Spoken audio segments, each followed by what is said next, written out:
Ano ang mga bagay na pwede nating matutunan sa buhay ni Samson? Now, konting trivia lang. Si Samson po ay ang pinakahuling judge ng nation of Israel. At sa kanyang pamamahala, mga kapatid, bago pumasok ang monarkiya o ang king o ang hari sa nation of Israel, kinonsider si Samson to be the strongest man the world has ever seen. Alam naman natin, pag sinabing si Samson, kahit i-google mo, talagang muscles kagad ang makikita mo. Di ba? Kaya nga yung mga gym ipinangalan kay Samson kasi parang pag nabanggit yung Samson, alam mo kagad, meron siyang katangi-tanging physical strength. Pero contrary to popular belief, yung story po ni Samson malungkot. Hindi naging maganda ang ending ng kanyang storya sapagkat maraming Bible scholars tinag si Samson bilang violent, tinag nila si Samson bilang arrogant and promiscuous kasi nga paiba-iba ang kanyang babae. Paiba-iba yung kanyang kinakasama at naging asawa. So mapapansin ninyo, si Samson nagsimula siya at nagsimula ang kanyang buhay sa miracle kasi baog yung kanyang nanay, ibinigay siya at siya yung answered prayer. Nagsimula siya sa milagro, nagtapos siya sa trahedya. He started strong and he ended up wrong. Kung babalikan natin ang story, may isang angel na nagpakita sa kanyang nanay at sinabi nitong angel na ito na siya'y magkakaroon ng anak. So mapapansin ninyo, hindi pa buntis yung nanay, pre-announce na kagad. Merong early announcement. No? Yung angel na magkakaroon siya ng anak. And very critical ito sapagkat kung papansin niyo ang scripture, hindi lahat ng nagbubuntis ina-announce. Pero marami din, meron tayong mga kilalang biblical heroes na bago ipagbuntis, ina-announce muna. May kilala kayong ganon? Jesus. Diba? Bago ipinagbuntis si Jesus, in-announce muna ni Mary. Si John the Baptist. Bago in-announce si John the Baptist kay Elizabeth, nagpakita rin ng angel, same angel Gabriel ang nagpakita sa kanya. Kung kilala niyo si Isaac, yung kanyang pagkakapanganak ay in-announce din ng ating Panginoon. So there must be something significant kasi in-announce ng angel na itong si Samson na ipapanganak ay magiging military leader ng nation of Israel. Pero hindi siya katulad ng normal na mga lalaki at normal na mga tao sapagkat bago pa man na ipagbuntis at bago pa man na ipanganak itong si Samson, meron ng panata ang Diyos. Ang sabi ng scripture sa verse 5, itong si Samson ay magiging Nazirite. Everybody say Nazirite. Kung makikita nyo sa verse 5, no? Ang sabi rito, you will become pregnant, you will have a son whose head is never to be touched by a razor. Bawal siyang gupitan.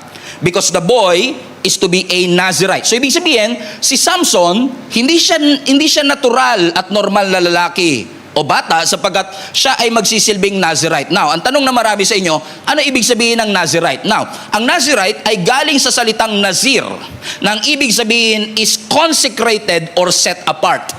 Pag sinabi mong Nazirite, ibinukod siya. Ibig sabihin,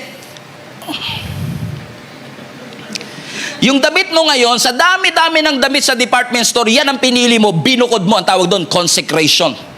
Out of so many dresses, out of so many shoes that you see on the department store, yung sapatos na yun ang pinili mo, ibig sabihin, kinonsecrate mo siya, sinet apart mo. So, ibig sabihin, sa dami-dami ng batang ipinapanganak, si Samson ay kinonsecrate ng Panginoon for a certain purpose.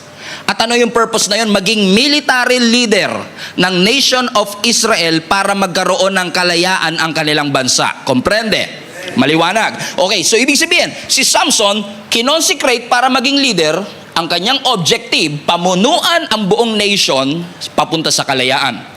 Yun nga lang, pag ikaw ay Nazirite, may mga restriction ito. May mga certain restriction kapag ang isang tao ay Nazirite. Now, bigyan ko kayo ng tatlo kasi tatlo lang naman talaga to. Ano ang tatlong restriction kapag ikaw ay Nazirite? For example, ako ay Nazirite, meron akong tatlong bagay na hindi pwedeng gawin. Una, ang Nazirite, hindi siya pwedeng humawak o lumapit sa mga patay. Bear that in mind. Number two, ang Nazirite, hindi pwedeng uminom ng alak.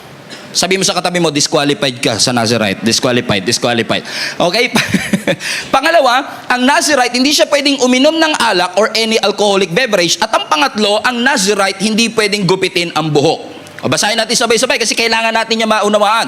Ano yung tatlong restriction ng Nazirite? Una, bawal humawak o lumapit sa patay.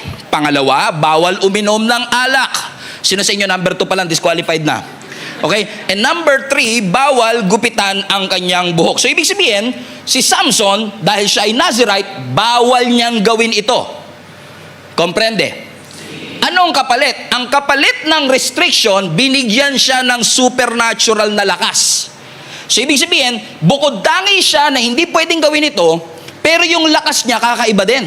Bukod tangi din yung ibinigay na lakas ng Panginoon sa kanya, sapagkat kilala si Samson, again, to be one of the strongest men that ever lived. In fact, kung titignan nyo ang track record ni Samson, kayang pumatay ni Samson ng isang leon gamit yung kanyang sariling kamay. Everybody say, "Ooh."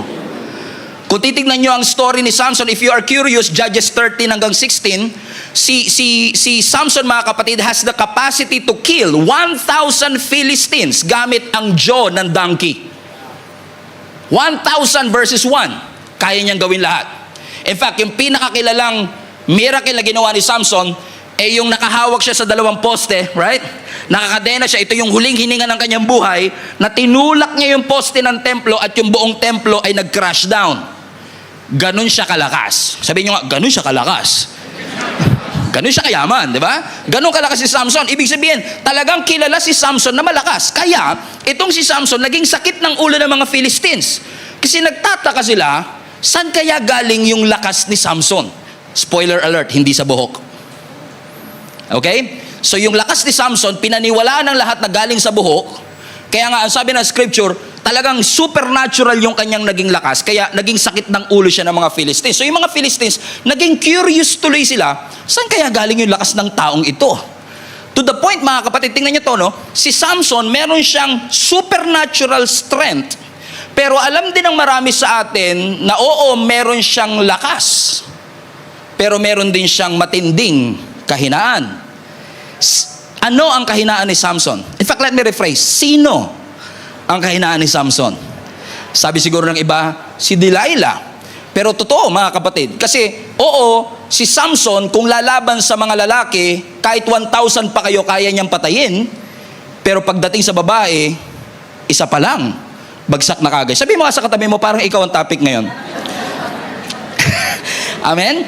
In fact, kung titingnan nyo yung history, walang makadefeat kay Samson, kaya yung mga Philistines ngayon, naging creative sila. Siguro sabi nila, teka lang, ang dami na nating pinasugod na lalaki, hindi siya matalo, subukan naman natin yung babae. So sinubukan nila ngayon na babae, kaya po si Delilah ay produkto ng kanilang strategiya. So yung 5 leaders ng mga Philistines, nag-gather sila, sabi nila, saan ba nanggagaling ang lakas ni Samson? Okay, ganito gawin natin, magbayad tayo ng babae, aakitin siya para malaman yung kanyang lakas. So kasi trinay na nila lahat ng strategy, trinay na nila lahat ng manly strategy, pero yung pala bumagsak si Samson saan? Sa babae. Now I find this fascinating sapagkat kung titignan niyo po ang kabuuan ng storya, although si Samson ang tinalaga ng Panginoon para ilabas ang mga Israelites sa pag-aalipin ng mga Philistines, because ang mga Israelites have been a slave for so many times. Ilang beses silang naalipin, Babylon, Philistines, Egyptians. Pero itong nangyari sa kanila sa Philistines ang isa sa pinakamahaba nilang oppression. Amen? Kasi kung nakaalala niyo yung verse 1, 40 years silang naging alipin ng mga taga-Philistines. Pero alam niyo, ang sabi ng scripture, si Samson ay pinili para siya sana ang maglalabas doon sa pagkaalipin. Pero kung titignan niyo yung buod ng story at yung kabuuan ng story ni Samson, hindi niya natapos yung pinapagawa ng Lord. Ibig sabihin, namatay si Samson na hindi sila lumaya sa mga Philistines. Question, sino ang tumapos ng trabaho na sinimula ni Samson? Alam niyo kung sino? Si David. Saan tinapos ni David yung oppression? Nung tinalo ni David yung isang Philistine na si Goliath. Amen? Tingnan nyo. Sinimula ni Samson, tinapos ni David. Si Samson ang merong assignment na maging leader para lumabas sila sa nation o sa pagkaalipin. Pero hindi natapos ni Samson yung kanyang trabaho sapagkat imbis na sumunod siya sa Panginoon, sumuway siya sa ating Panginoon. Sinong tumapos uli? Si David. Lagyan natin ng konting similarity yung dalawang ito. Si Samson tsaka si David parehong soldier. Pareho silang sundalo. Si Samson tsaka si David parehong leader. Si Samson tsaka si David parehong deliverer ng kanilang country. Pero ano ang kanilang pagkakaiba? Si David, in majority of his life, sumunod sa Panginoon. Si Samson, in majority of his life, hindi siya sumunod sa ating Panginoon. Si Samson, judge. Si David, king. Si Samson may military might. Si David meron ding military might. Si Samson mahina sa babae. Si David,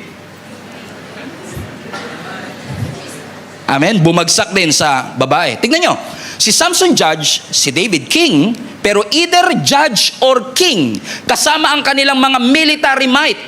Kaya nilang makapagtagumpay sa isang gera, pero hindi nila napagtagumpayan yung last. Pareho sila. Kaya nilang mapagtagumpayan ang anumang gerang hinarap nila, pero pagdating dun sa kanilang last, sa idolatry, hindi nila ito napagtagumpayan. Ulitin ko lang, si Samson, kaya niyang pumatay ng isang leon gamit ang kanyang kamay. Si David, ang sabi ng mga awit nung unang panahon, kaya niyang pumatay ng 10,000. Kaya nilang gawin ang lahat ng ito, pero hindi sila nagtagumpay saan? Amen? Kaya nilang magtagumpay sa biggest enemy of their life, but they cannot defeat the enemy inside of them. Yung last. Doon sila bumagsak. Anong sinasabi ng Panginoon sa bawat isa sa atin, mga kapatid? Ang sinasabi ng Lord sa atin, kahit gaano katindi ang iyong military might, kung wala ang Panginoon, hindi natin madidefeat yung mas matinding oppressor, yung kasalanan. Kahit na ikaw ang pinakamalakas katulad ni Samson, kahit ikaw ay pinaka-talented katulad ni David, kahit makuha mo ang napakaraming opportunity sa buhay, kung wala ang kamay ng Panginoon sa atin, hindi po tayo makakapagtagumpay. In fact, kung ginamit lang ni Samson yung lakas niya para sa kaluwalhatian ng Panginoon, na-serve niya ang purpose niya. Pero imbis na gamitin niya yung kanyang lakas para sa Panginoon, ginamit niya para ma-impress ang mga kababaihan.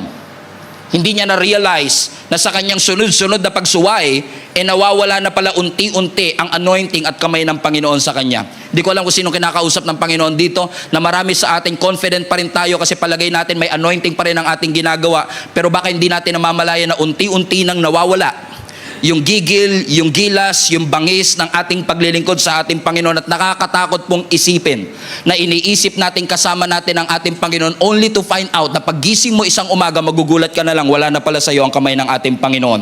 At iisipin nating iniwan tayo ng Panginoon, pero ang totoo tayo ang umiwan sa Kanya.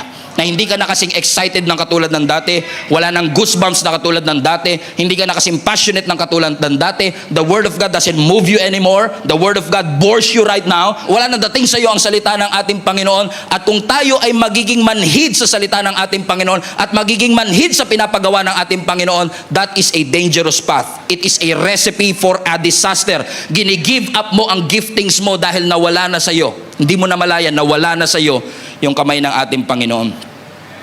In fact, mga kapatid, kaya ako ito pinapoint out kasi ang mga Israelites have been in captivity for how many years again? 40. Sa Philistines, 40. Alam niyo mga kapatid kung anong unique sa story na ito? Hindi katulad sa Egyptians. Ang unique sa story na ito, for 40 years, hindi sila nag-pray sa Panginoon na palayain sila ng Diyos. They've never prayed for deliverance for 40 years. Alam niyo kung bakit? Naging komportable na sila sa bondage. Naging komportable na sila, nasanay na sila, na-normalize na nila na yung buhay na ito, yung pagiging alipin namin ng mga Philistines, could be, ito na siguro ang plano ng Panginoon sa atin. They gave up fighting for their freedom. Hindi na nila ipinaglaban ang kanilang kalayaan at nasanay na sila. At yung sanang magliligtas sa kanila, na ang pangalan ay Samson, hindi rin na iba. Sa paggumawa rin ng mali, kasi malayo siya sa ating Panginoon. Sabi mo sa katabi mo, fasten your seatbelt, papunta na si pastor sa'yo. At makikita nyo mga kapatid, yung mga bagay na ginawa ni Samson na ito yung binabanggit ko, kaya nagawa ni Samson ito kasi it only reflects his real position to the Lord. Ang isang taong malapit talaga sa ating Panginoon, halata mo sa kanyang sinasabi, halata mo sa kanyang salita. Pero yung behavior natin mga kapatid reflects our position. It could be that some of us are succeeding sa ating buhay, succeeding sa ating mga career, succeeding sa lahat ng ating ginagawa, but failing in our relationship with our God. You might be full but not fulfilled. Makakabili ka ng relo pero hindi ka makakabili ng oras. Makakabili ka ng kama pero hindi ka makakabili ng tulog. Gusto ko lang i-remind ka kapatid na may mga bagay na ino-offer ang mundo na kayang ibigay ng Diyos, pero may ino-offer ang Diyos na hindi kayang ibigay ng mundong ito.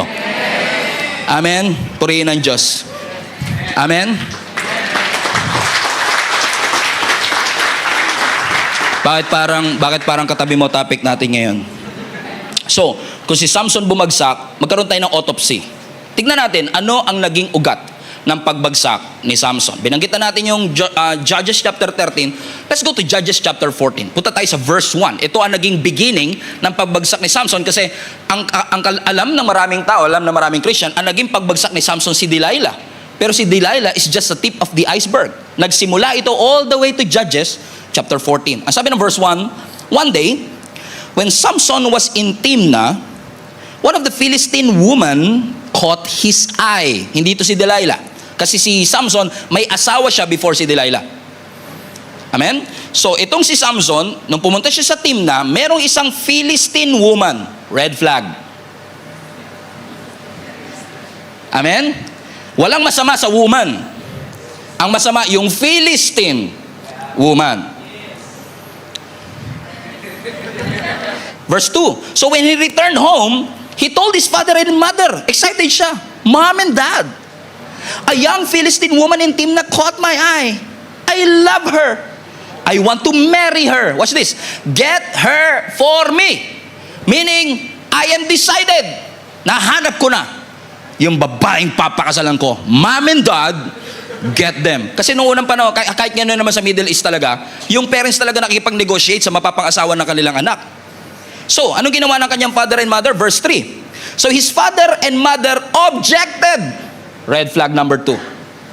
Ang sabi ng kanilang nanay at tatay, Tagalogin ko na kagad, wala bang ibang babae na katribe natin at kalahi natin at naghahanap ka pa sa iba? Bakit ka pa pupunta sa mga paganong Filisteo para maghanap na mapapangasawa? Basa sa huli. But Samson told his father, get her for me, for she looks good to me. Here you go. Here you go. So merong natipuan itong si Samson, taga Timnah, Philistine woman. Type na type niya, nabighani ang kanyang mata. Kaya sabi niya sa tatay niya, Mom and Dad, alam ko na, nahanap ko na ang aking mapapangasawa. Sure na talaga ako na siya na talaga to. Ang sabi ng tatay at nanay niya, sino? Taga Timnah po. Bakit taga Timnah pa? Wala ba tayong mahanap dito na taga... Now, sa atin kasi, hindi naman masama na makapangasawa ka ng foreigner. Kung afam talaga niloob ng Lord sa'yo, wala tayong magagawa dyan. Pero hindi sinasabi ng Lord na huwag kang mag-aasawa ng foreigner. This is not an interracial issue. This is an interfaith issue. Kasi yung mga pagans na ito, they are serving a false God. Ayaw ng Diyos na makapang-asawa sila ng mga taong hindi sumasamba sa parehong Diyos. So alam niyang bawal yun. Kaya sabi ng tatay niya, wala ka bang ibang mahanap? Pero ano sabi ng verse 4 ulit sa dulong-dulo? Kunin mo siya because she looks good to me. Ulitin natin. Ang sabi ng nanay at tatay niya, wala na bang iba? Pero ang sabi ni Samson, siya ang gusto ko. So in essence, si Samson, dinisrespect niya yung kanyang magulang, hindi niya vinalue yung opinion ng kanyang mga magulang, hindi siya nakinig sa kanyang mga magulang. Ask me why. Bakit hindi nakinig si Samson? Kasi si Samson ay controlled ng kanyang feelings. Amen? Akala ni Samson, love at first sight. Akala ni Samson, love at first sight, pero ang totoo, lust at first sight. Let me prove that to you. Bakit? Ano ang sabi ng scripture? Hindi niya naman kilala tong babaeng ito. Nabighani lang siya sa ganda. He was starstruck with her beauty. Judgmental ka naman, pastor. Hindi, verse 2. Ano sabi ng verse 2? A young Philistine woman in Timnah caught my eye. Hindi niya kilala. Nabihag lang yung kanyang mata. Sabi mo sa katabi mo, delikado talaga yung mga mata na yan. Kung saan-saan nakakatingin. Hindi mo makokontrol ang unang tingin, pero yung pangalawang tingin, alam mo na yan. Ano pa sabi ng verse 3? Verse 3, but Samson told his father, get her for me, for she looks good to me. Alam niyo ba kung bakit bumagsak si Adan at Eva? Kasi yung prutas looks good. Here you go again. Bumagsak na naman because pakiramdam nila ito. Pero hindi porket it looks good, it is good for your heart. It is good for your soul. Hindi porket maganda sa paningin, maganda sa kaluluwa. Hindi porket maganda sa paningin, maganda sa ating spiritual journey. It feels great. May mga kilala ba kayo na talagang sobrang in love nila, na talagang lumulutang sila sa alapab, that it feels great. Talagang ramdam nila yung pag-ibig. Pero hindi porket it feels great, kalooban ng Panginoon. Hindi porket masaya tayo, kalooban ng ating Panginoon. Let me repeat, they were not allowed to marry a citizen of other nation. In fact, I dig deeper. Alam niyo ba yung salitang Timnah, Yung salitang timna, pag kinonvert mo, i-translate mo, is actually the word forbidden. Forbidden na eh. Sinabi pa ng mga magulang, bawal, hindi ka pa pwede maghanap. Pero dahil masyado si Samson in love na kanyang may kilala ba kayong ganun mga kapatid? Na sinabihan na ng nanay, sinabihan na ng tatay, sinabihan na ng mga kaibigan, pero dahil masyadong in love, sabi nila, wala akong ginagawang masama. Suportahan nyo na lang kung anong gusto. Gusto kong lumaya.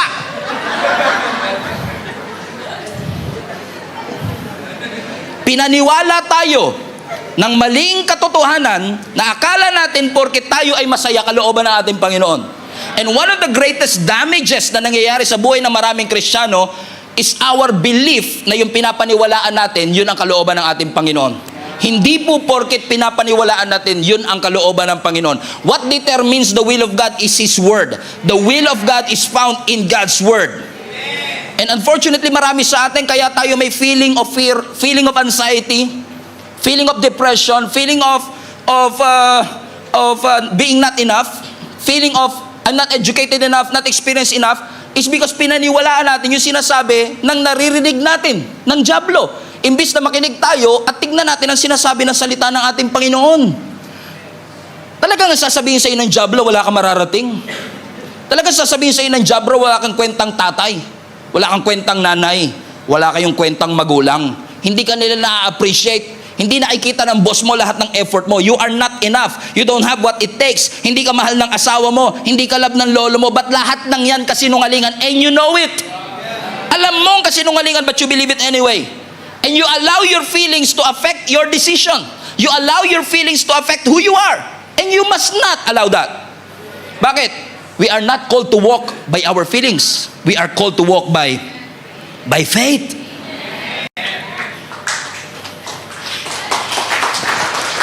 And instead of controlling our emotions, we allow the emotions to control us. Feelings are dangerous. You know why? Because feelings can change. Feelings are misleading. Sunod-sunod na yung red flags, hindi mo makita kasi masyado kang in love. Ang sabi ng mundo, follow your heart. Never sinabi ng scripture na follow your heart. Ang sabi ng scripture, follow the Lord, not your heart. Kasi ang puso natin misleading. Ang puso natin dadalhin tayo sa kapahamakan. Pero ang salita ng Panginoon dadalhin tayo sa kabutihan. At lahat ng mga nanay, sumigaw ng amen.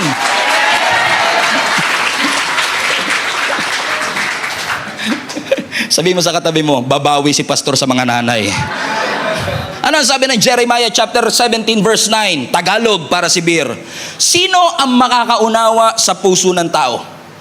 Ito'y mandaraya at walang katulad. Wala nang lunas ang kanyang kabulukan. Ang puso natin bulok.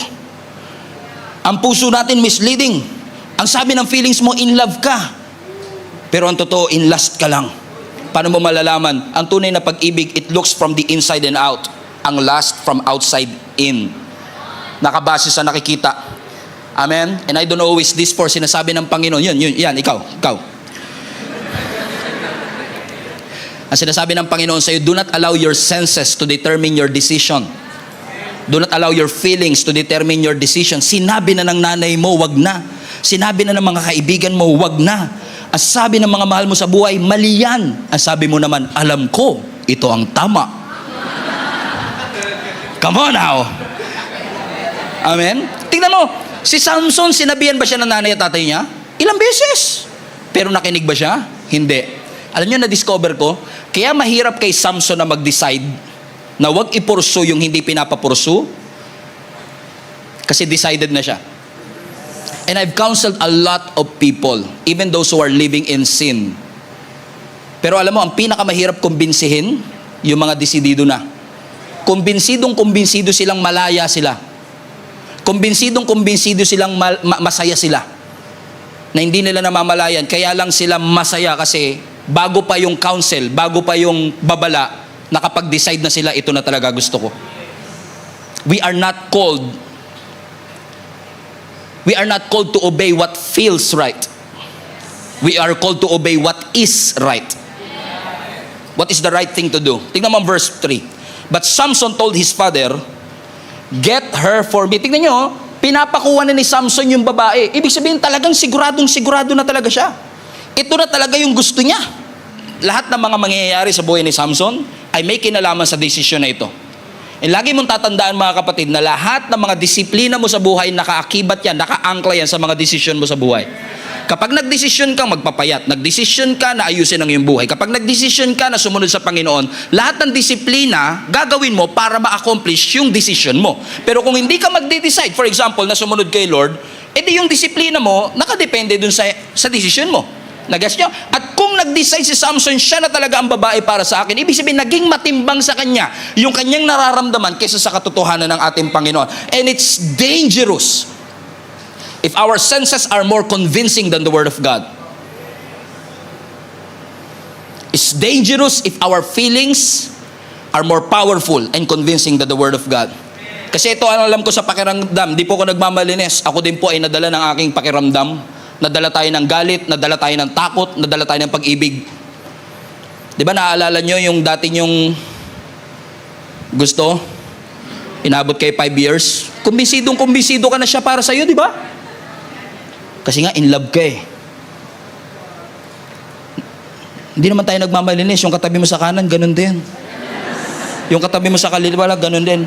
Ano ang totoo rito? Napansin nyo? Pagka talagang takot ka, anxious ka, worried ka, or in love ka, lalamunin ka talaga ng feelings mo. At ang totoo, ganito yan, ano? Yung feelings natin, lulunurin ka. So kung wala kang pinangahawakan, malulunod ka.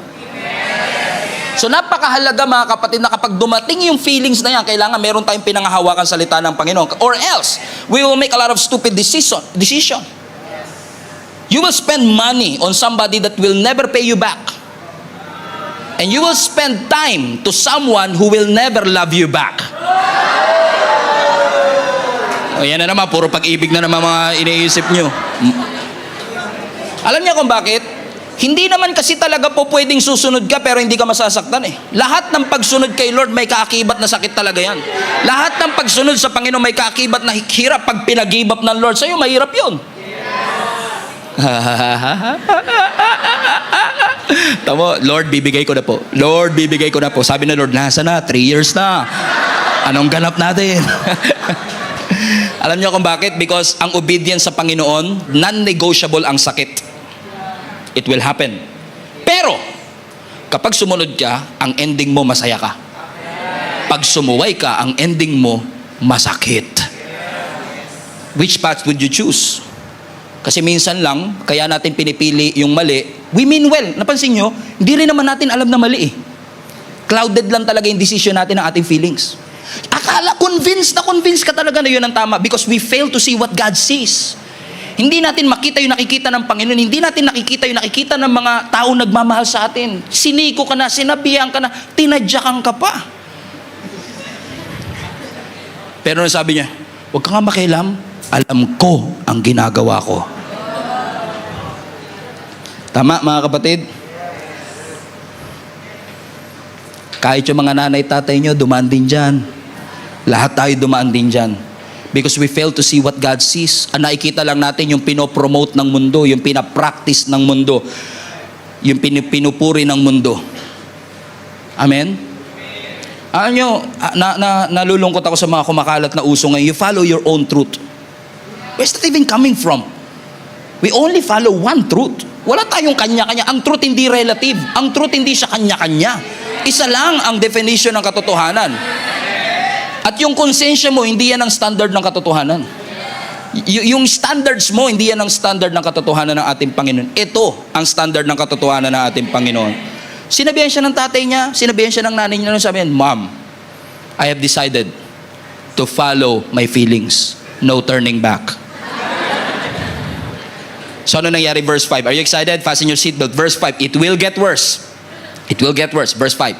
So Samson went down to Timnah, so talagang tinuloy niya, together with his father and his mother. Now, kung gusto niya yung babae, pinurso niya sa Timnah, pero kasama niya yung nanay at tatay niya, ano kaya mangyayari sa tingin ninyo? Come on now. Come on now. Pupuntahan niya yung babae, sasama niya yung tatay at nanay niya, ano kayang gagawin nila? Mama, magpapakasal na. Tinuloy niya talaga. Sabi mo sa katabi mo, ang tigas ng ulo mo. tinuloy mo pa. Sakit eh, kahit ako, nasasaktan ako eh. Tigas din kasi ulo natin, ano? Katok-katok. Tigas.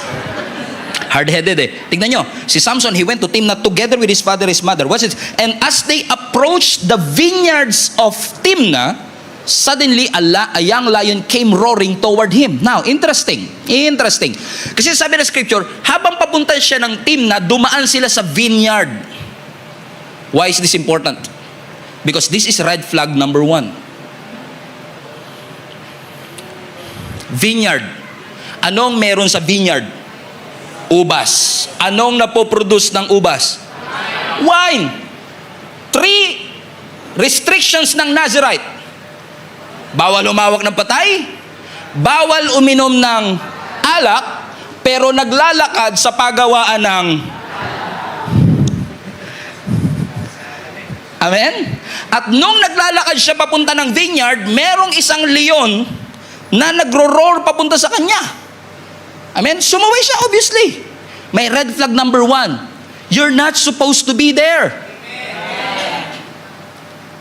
You're not supposed to be in Timnah, and you're not supposed to be in that vineyard. Because nilalapit mo ang sarili mo saan? Sa tukso. You're not supposed to, actually sa mas malalim nga talaga na ruling ng Nazirite, kahit paghawak ng wine, bawal eh. So you're not supposed to, hindi ka dapat humahawak ng wine.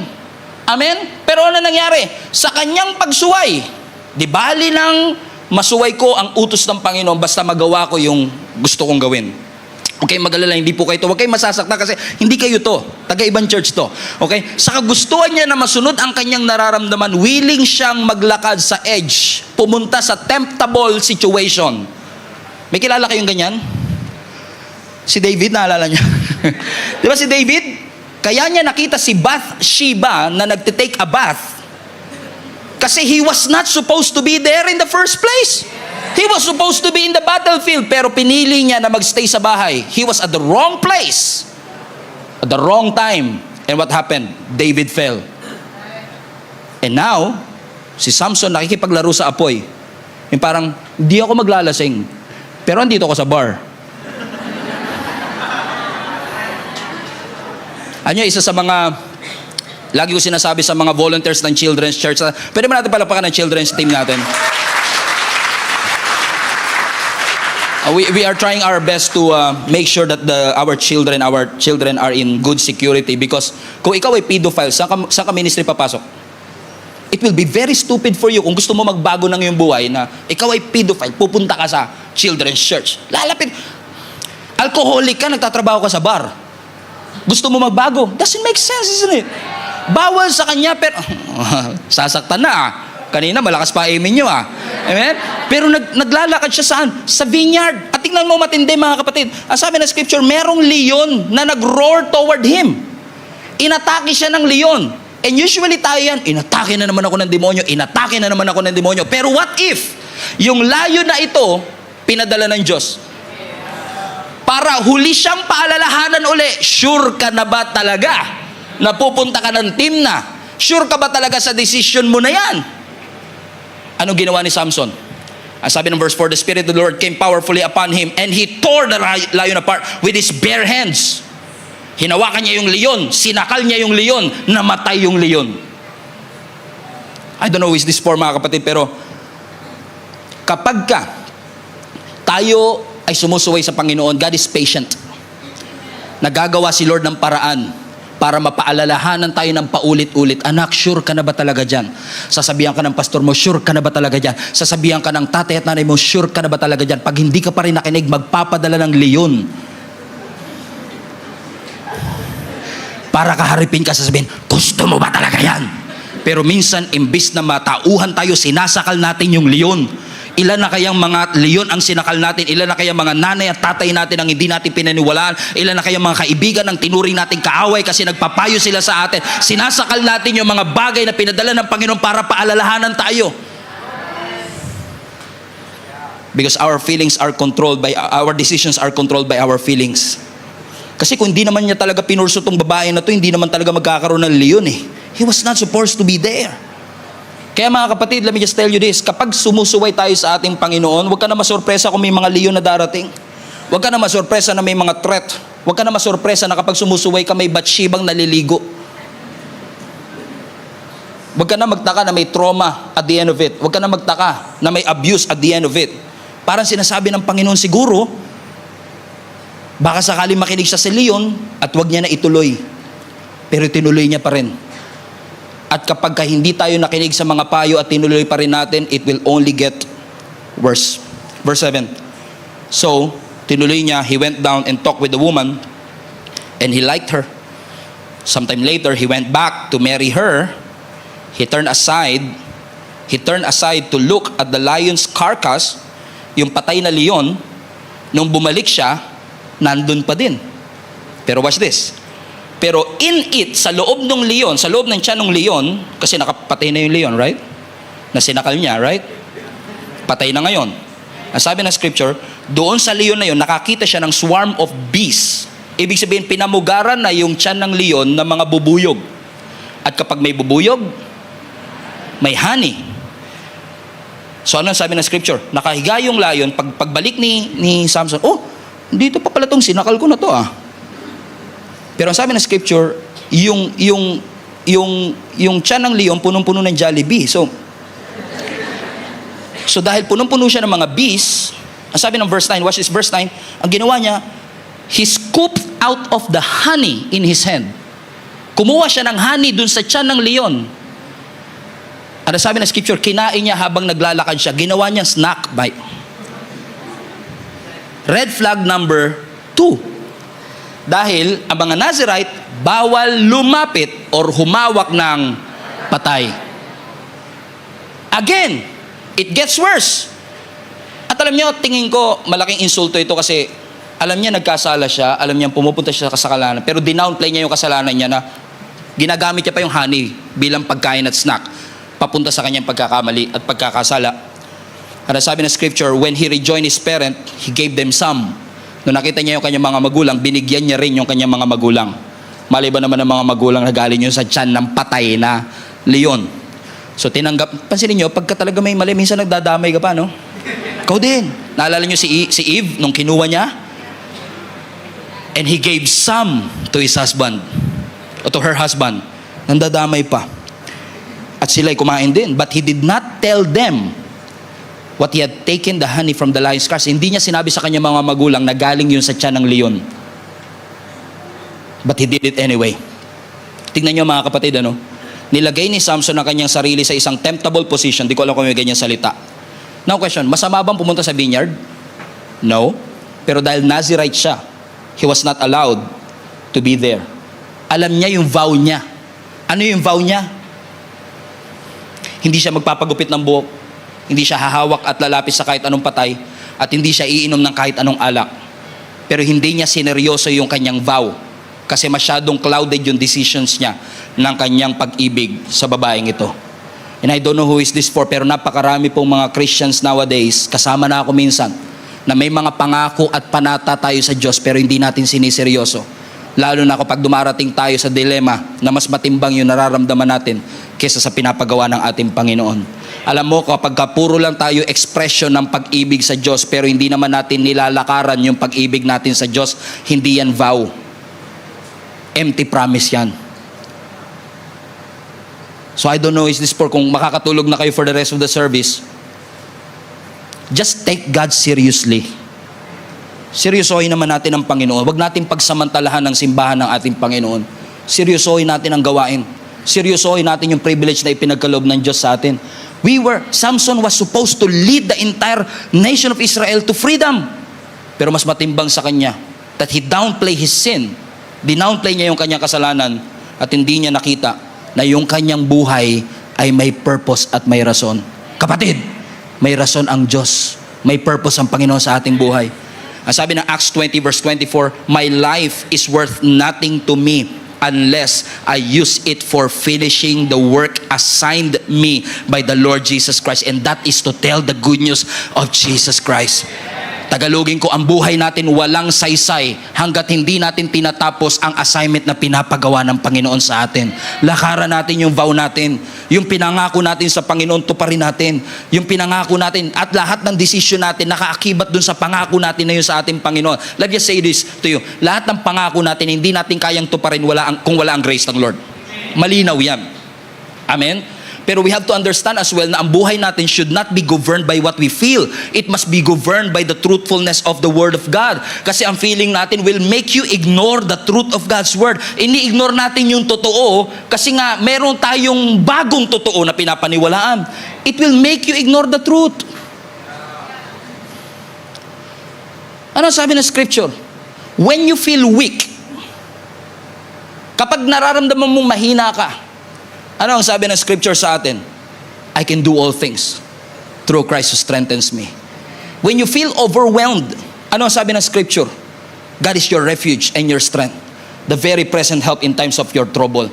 Kapag lunod na lunod ka sa problema, yun yung nararamdaman mo, pakiramdam mo walang sumusuport at walang nagmamahal sa'yo. Ano ang sinasabi ng Scripture? Weeping may endure for a night, but joy comes in the morning. There is a difference between what we feel and what the Word of God is saying. Kahit pag galit ang Panginoon sa atin, that's what parang galit ang Lord sa atin, sa akin. Parang malayo ang Panginoon sa akin. Pero ano sabi ng Scripture? His anger will last for a moment, but His favor will last for a lifetime. At kahit pa pakiramdam mo, pagod ka na, kasi marami sa inyo malakas pa, pero pasuko na. Kahit pa pagod na tayo sa ating buhay, nararamdaman natin na parang wala na tayong ibubuga. Ano ang sabi ng Scripture? Kumapit tayo at huwag tayong mag-give up, because in due season you will reap. Harvest tayo. It's a matter of holding on to the truthfulness of the Word of God, trusting God and putting your whole confidence in the truth of His Word. Amen? Proverbs 3 verse 5. Alam nyo na to dapat, di ko nalalagay sa screen. Proverbs 3 verse 5. Trust the Lord with all your heart and lean not on your own understanding. In all your ways acknowledge Him and He shall direct your feelings. Yung ba sinabi? No, He shall direct your path. Do you want God to direct your path? Yes. Start walking in the truthfulness of His Word. Kahit pa especially right now, I don't know sino kinakausap ng Panginoon, pero marami sa atin, meron tayong scarcity mindset, pakiramdam natin kulang, kaya hindi tayo makatulong, hindi tayo makapagbigay. Takot tayo sa future natin kasi parang feeling natin yung bagay na meron ako kulang. Kulang ang sweldo ko, kulang ang ipon ko, ang daming kulang sa buhay ko. That is a scarcity mindset. Pero ano ba papaniwalaan natin? Yung sinasabi ng feelings natin o yung sinasabi ng Word of God? Kasi sabi ng Scripture, God will supply all your needs according to His riches and in glory. Kasi I'm poor. Mahirap lang kami. Mamatay na kami, I'm poor. Huwag niyong sabihin, I'm poor. Sabihin nyo, I'm 5. 1, 2, 3, poor, 5. Pinapatawa ko lang kayo. Pero di ba nakasanayan kasi nating sabihin yung bagay na na nararamdaman natin. Amen? Nobody loves me. Nobody appreciates me. Pero always hold on to the truthfulness of the Word of God. We need to wise up, church. Amen? Kahit pa anong gawin natin, naniniwala ako mas maganda ang plano ng Diyos. Hindi taga-team na ang ibibigay ng Lord sa iyo. What if mas maganda talaga yung plano ng Diyos sa iyo kaysa sa mga pinaglalaban mo? Pero ayaw mo pa rin sumuko. Nasa close, mga kapatid. Anong ginawa ni Samson? Samson talaga. Sometime later, he went back, this time to marry her. Bear that in mind, magpapakasal na si Samson.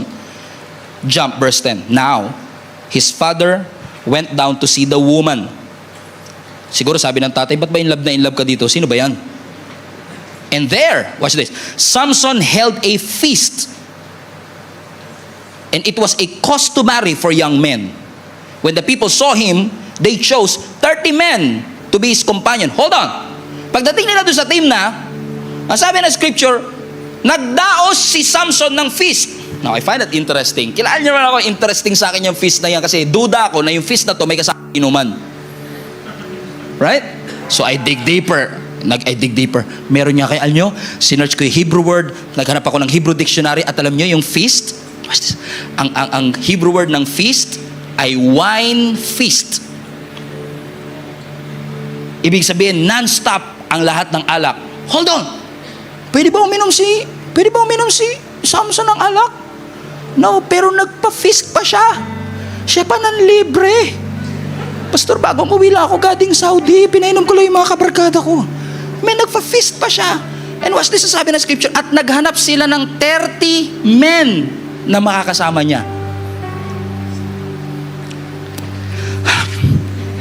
30 lalaki, may alak, ikakasal. Ano yun?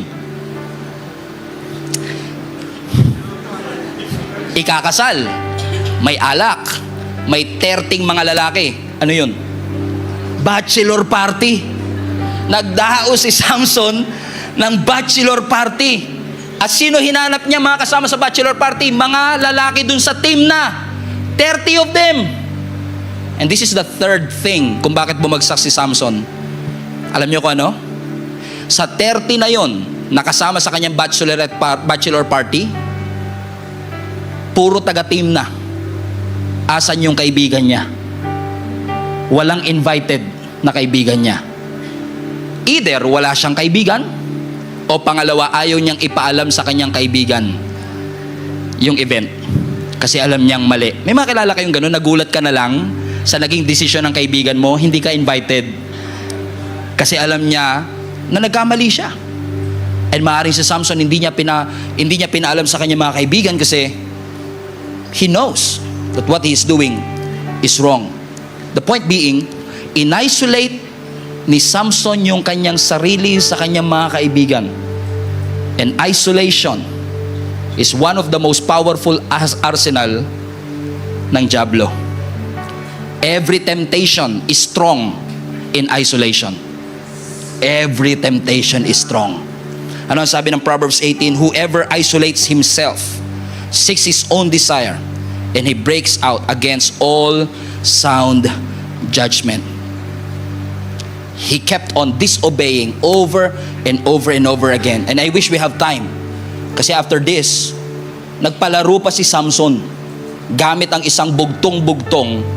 Ang premyo, 30 dresses, 30 mga damit. To cut the long story short, hindi mahulaan ng mga pinapabugtungan niya. Kaya ang nangyari, yung mga bisita niya sa kanyang bachelor party, tinakot yung mapapang-asawa niya. What a great start of the wedding. Tinakot yung mapapang-asawa niya na kapag hindi niya sinabi yung sagot sa bugtong, papatayin niya susunugin niya ng buhay. Yung mapapang-asawa ni Samson, susunugin ng buhay. Wow! Just because of disobedience, it is a series of stupid and tragic happening. Tinakot ang asawa niya. At dahil tinakot yung kanyang asawa, wala siyang mapambayad. Pumunta siya ng Ashkelon, pinatay niya yung 30 men doon, kinuha yung lahat ng damit, yun yung pinambayad niya doon sa kanilang pustahan. Sabi mo sa katabi mo, iba talaga magagawa ng feelings. I want you to be reminded of this. Saan nagsimula ang buhay ni Samson? He started strong. He was a man of blessing. His birth is a miracle. What happened to him? He disobeyed his parent. He disobeyed and downplayed the word of God. Pero iwan ko napansin ninyo mga kapatid na merong certain part ng verse na ini-skip ko doon sa chapter that we are reading. Kasi binasa ko yung chapter 14 verse 1, 2, 3 and then tumalon ako sa verse 5 and then 6 and then all the way to verse 18. Pero I intentionally left that verse 4 because there's something in here that I want you to remind yourself of. Kasi hindi naman tayo perpekto. Si Samson din naman tayo, di ba? Matigas minsan po ang ating mga ulo na hindi po tayo naikinig. In fact, kung kakatokin nyo yung ulo ko, ganun din, pareho lang. Matigas po ang ulo nating lahat. Minsan may pride sa ating puso na ayaw nating sundin ang kalooban ng Panginoon. Pero ano sabi ng verse 4? Habang sinusuway niya yung kanyang mga parents, ang sabi ng verse 4, his father and mother did not realize that the Lord was at work in this disobedience, creating an opportunity to work against the Philistines who ruled over the Israel at that time. What? Hindi daw wala ng mga magulang ni Samson na oo, sumuway siya, pero the Lord is at work in that disobedience upang makapag-create ng opportunity para makapasok si Samson sa mga Philistines. And without proper exegesis, we might misinterpret this verse. Sabihin natin, ganun pala. Okay lang pala gumawa kami ng kasalanan. After all, the Lord is at work with every decisions that we make. Now, I want you to be reminded of this. Oo, sinabi ng scripture dito that the Lord was at work in that bad decision. Pero gusto kong sabihin sa inyo mga kapatid, hindi aprobado ng Diyos yung decision ni Samson. Hindi niya aprobado pero inalaw ng Panginoon. So hindi porket inalaw at nangyayari, ibig sabihin kalooban ng Panginoon. Hindi approved ng Lord, pero inalaw ng ating Panginoon. Alam niyo kung bakit? Kasi God is beyond time and space. He is outside time. He knows the future already. At kung babasahin niyo ang future, yung desisyon ni Samson na ito nag-cause ng civil war. And God knows it. And yet, kahit alam ng Lord na mag-cause ng civil war, kahit alam ng Panginoon na mali ang desisyon, inalaw ng ating Panginoon at ginamit ng Diyos yung kanyang pagkakamali to work all things together for the good of those who love Him. Hallelujah! Hallelujah! Kasi kung sasabihin natin, okay lang naman po pala, Pastor, basahin niyo ang buhay ni Samson from Judges 13 to 16. Bago siya namatay, naging alipin siya ng kanyang mga kaaway. Dinukot yung mata niya, namatay siyang bulag. Namatay siyang alipin ng mga kaaway. May consequences yung maling desisyon niya. Naghirap siya bilang consequences ng kanyang mga maling desisyon.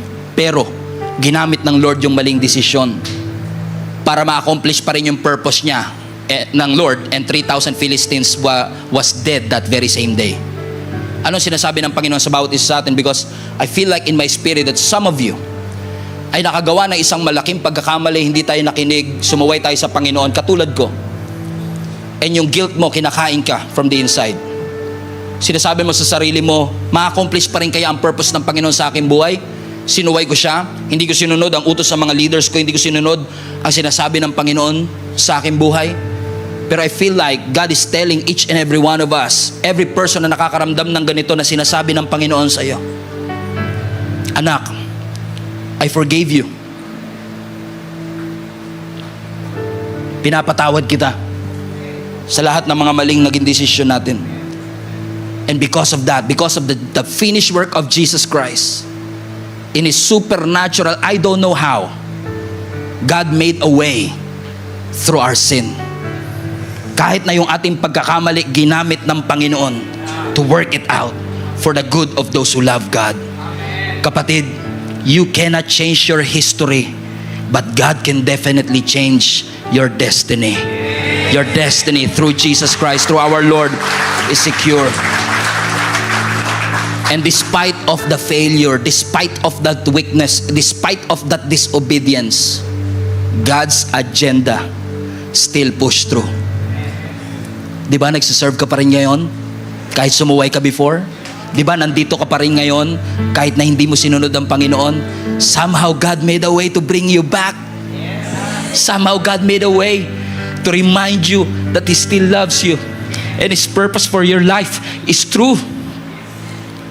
No amount of sin can hinder the grace of God. Your sin is great, but your Savior is greater. And I want you to be reminded of that. He's good. Matigas man yung ulo natin, mas matigas pa sa ulo ni Samson. Pero ang Panginoon natin, malambot ang kanyang puso na tanggapin tayo sa ating pagkakamali. At i-assure ka kapatid na because of the finished work of Jesus Christ, you are forgiven, you are redeemed, you are secured in His hands. He loves you. He loves you so much. Father, we thank you.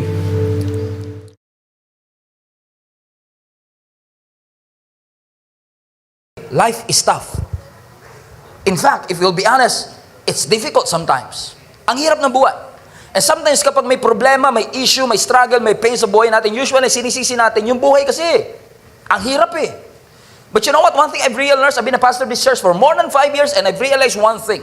Most of the time, life is not the issue. Because if we handle life the way God wants us to handle it, we'll not get tired. We'll never burn out. We'll never worry.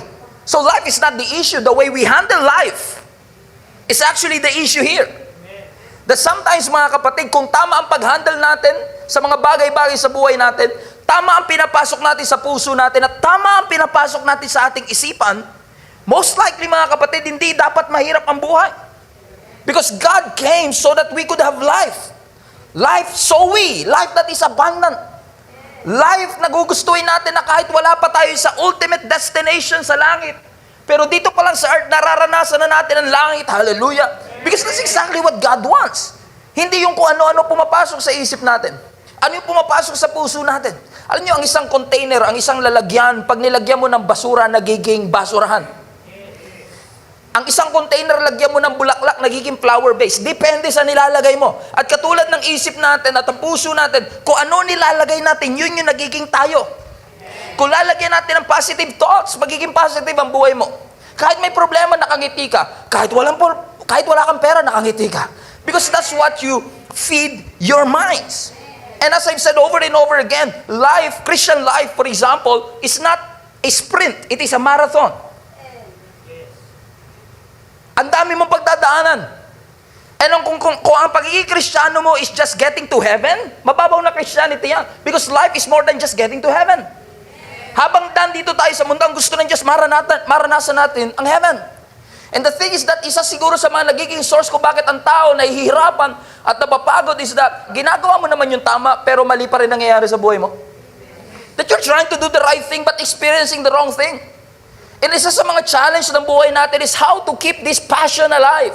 How to keep our energy at the highest level. Isa yan sa mga passion natin.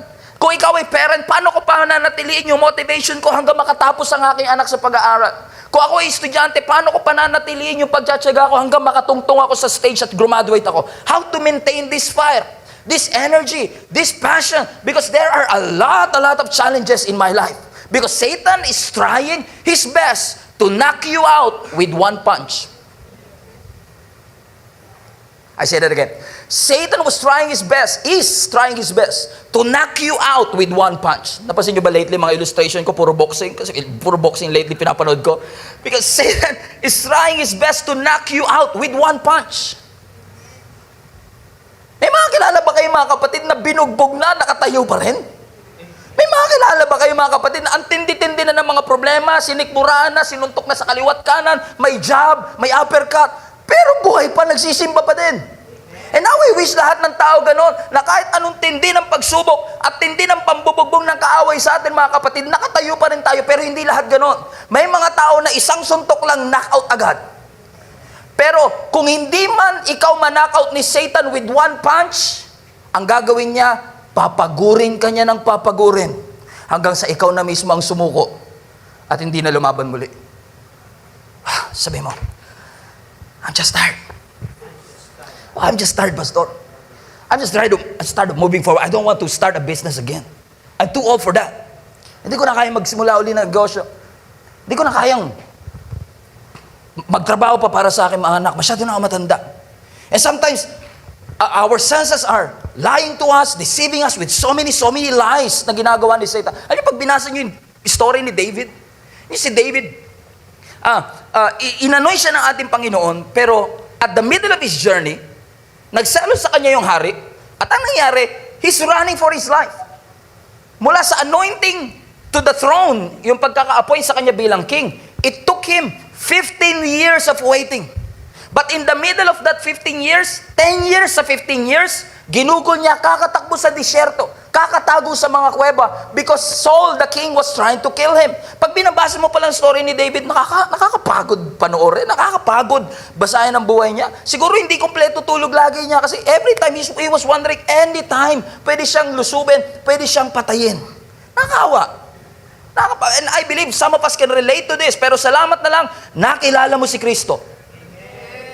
Salamat na lang nakilala mo si Kristo.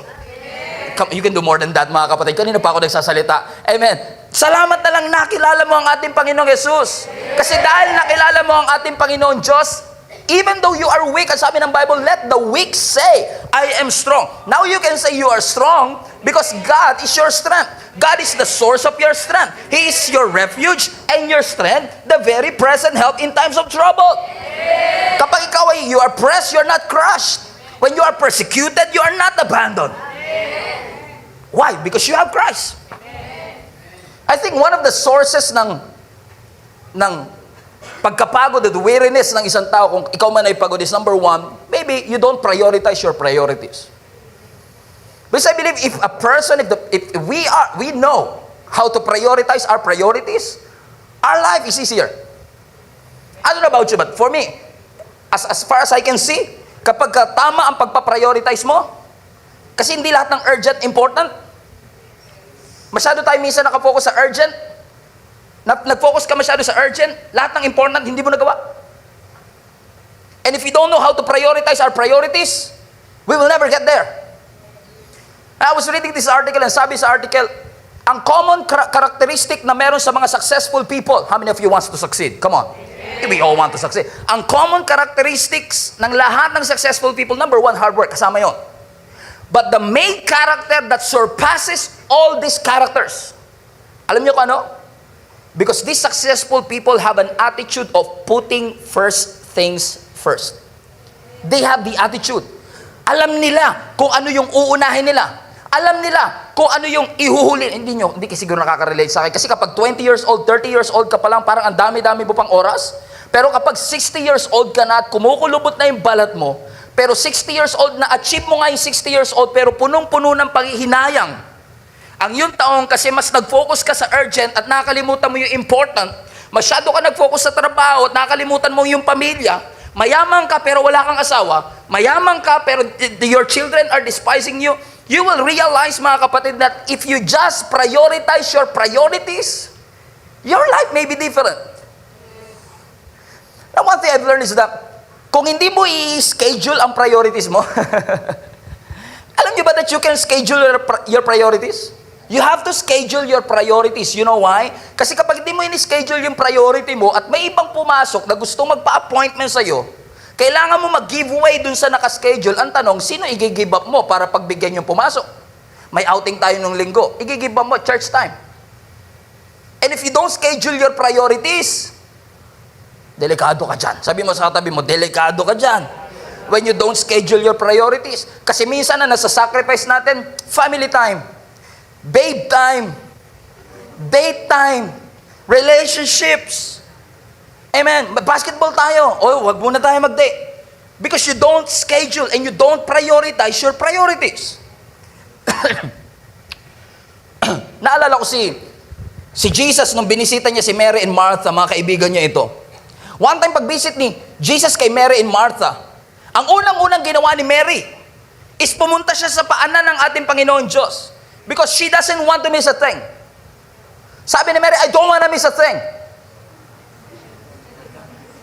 Familiar ba? I want to see that Jesus' feet. Because I don't want to miss a thing. Lahat ng sasabihin ni Jesus, gusto kong marinig. On the other hand, si Martha nasa kusina, naghahanda ng pagkain. Wala namang masama. Naghahanda. Pareho silang tama ang motibo. Pero ang sabi ni Lord kay Martha, sabi niya, Martha, Martha, 2 times. Kapag 2 times binanggit ang pangalan mo, oh, ingat ka. Sabi ni Jesus kay Martha, Martha, Martha, you're so troubled and worried about many things. But one thing is needful.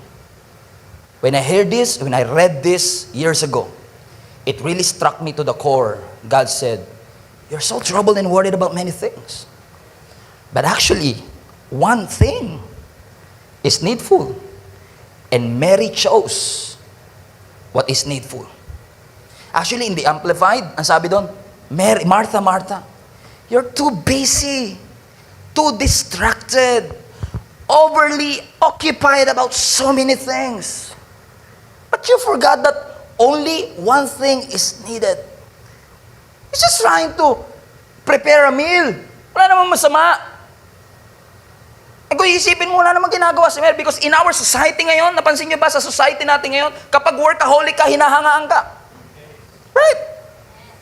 So, grabe. Successful. Workaholic kasi yan eh. Wala yung ginawa kundi magtrabaho. Hanga-hanga tayo. Gusto ko rin maging ganyan. Gusto ko rin maging successful. Workaholic. Pero yung family na pabayaan. Come on, somebody. Workaholic, pero maghihiwalay ng... May problema with the relationship. Workaholic, pero yung mga anak, hindi nabibigyan ng time. Focusing on what is urgent and forget what is most important. Your family. And we admire these people. Sabi, you're so worried about many things, but one thing is needful. Ano mga kapatid, pag dumating yung panahon na maging 60 na tayo, kung ako tatanungin nyo, gusto ko pag umabot ako ng 60, wala akong regrets. Gusto ko pagdating ko ng 60, mga kapatid, close pa rin kami ni Jenny. We are closer than ever before. Gusto ko pagdating ng 60, yung 7 anak namin, lalaking may tako sa Diyos. That's what I want. Ayoko na 60 nga. Uy, na-reach ko yung 60, pero punong-puno tayo ng panghihinayang na gustong-gusto natin. Na balikan ang balikan. Sana may time ako noon. Sana nag-focus ako sa relationship namin. Now, hindi mo na kayang balikan. Because you don't prioritize your priorities. I don't say na wag na kayo magtrabaho. Work is good. In fact, ang unang employer natin, si God. Nung create ng Lord si Adan, ang sabi niya, okay, ilalagay kita sa Garden of Eden. You work it and take care of it. Ang unang trabaho ni Adan, caretaker ng Garden of Eden. So God is not against work. Work is good. I said it again. Parang ayaw niyo magtrabaho Work is good. Hindi sinasabi, gusto ko lang i-correct, hindi sinasabi ni Pastor Stephen that work is bad. Okay? What I'm trying to say is, work is good. But too much work is not good. Are you listening? Rest is good.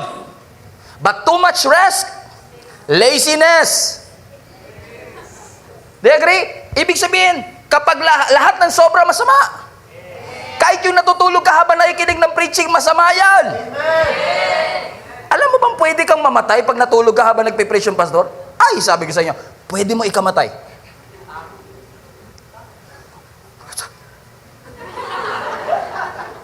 I can prove it in the Bible. Acts 20, si Eutychus, habang si Paul nagpipreach, ang haba ng preaching ni Paul, si Eutychus nakaupo sa bintana, nakatulog, nahulog, 3rd floor. Pagbagsak dedo, patay. Tamo, nakatulog lang habang nagpipreach, namatay. Buti na lang. Bumaba si Paul, nilayhan siya, nabuhay siya maguli. He rose again from the dead. Pero tinuloy ni Paul ang kanyang pagpipreach hanggang madaling araw. See that? Sleep is good. But sleeping in church, not good. Amen? May sabi mo sa katabi mo, ilagay mo sa lugar. Food is good. Eating is good. But overeating, not good. We are made for work. Dinisign ka ng Lord to work. But God designed you to work not alone. He wants a helper. Which lead me to my second point. Kung gusto mong i-diffuse ang tiredness, you need somebody to help you. Let others help you. You don't just prioritize your priorities, you let other people help you. Magpatulong ka. Ang tendency kasi natin mga tao, mga kapatid, hirap ka na sa buhay. Pag tinanong ka, kamusta ka na kapatid? Wow, God has blessed me with so many blessings. And I've never been this blessed before. God is so good. Tuwan-tuwa ka naman sa pagsisinungaling mo. But deep inside you know, you're empty, you're tired, you're weary, pagod na pagod ka. You cannot just admit it. Kasi ayoko na i-bother yung mga kapatiran. Kaya pati nga kay Lord, sabi ni Lord, cast all your cares unto me. Ibigay mo lahat ng alalahanin mo sa Diyos, sabi ni Lord. Ikaw naman nakakahiya naman kay Lord. Ang dami-dami niya na pinapaikot na planeta. Sasabay pa ba ako dun? Nakakahiya naman, baka masyado ng marami at masyado ng busy ang Lord. Akin na lang to, sa Kanya na lang, ibibigay ko na yung financial problem namin. Pero yung ibang area, kami na bahala dito, Lord, kami na bahala. Hindi! Ang sabi ni Lord, cast all. 100%. Anong reason? Because He cares for you. He doesn't want you to get tired. Let others help you. Let God help you. Huwag mo sarilinin. Hayaan mong tulungan ka ng iba para hindi ka napapagod. Naalala ko si Moises. Si Moises ang isa sa pinakaunang pastor. Alam mo, ang church niya kung gaano kalaki, 1.5 million members. Yung mga Israelites, mega church. Sabi pa nga ng Bible scholars, minimum 1.5 million. Ang laki ng church niya. At dahil malaki yung church niya, ano mga kapatid, isa sa pinaka-bagay na natutunan ko sa pagiging pastor, lahat ng tao may issue.